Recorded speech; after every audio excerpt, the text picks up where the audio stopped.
Do you want to stop people from seeing that you viewed their TikTok profile? Then this video is for you. TikTok has a feature where it allows you to see the list of people which had viewed your TikTok profile in the last 30 days.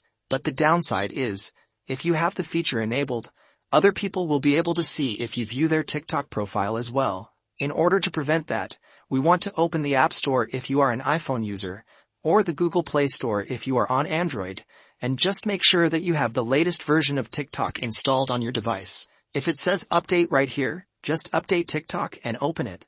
Go over to your TikTok profile, and you will see this little icon that looks like 2 feet, and it's next to the 3 lines.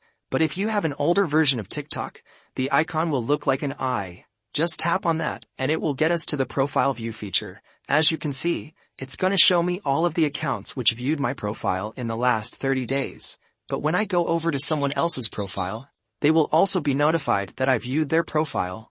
In order to stop that, we have to click on this gear icon and turn off or disable the profile views option.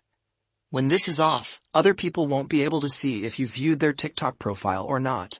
But just keep in mind that, if this is turned off, you won't be able to see who viewed your TikTok profile. So if the profile views are off, you can see other people's accounts anonymously, but they will also see your account anonymously, and you won't be able to tell who was on your profile. But that's it, everyone. This is how you can stop other people from viewing your TikTok profile. Thank you so much for watching this video, and I will see you in the next one.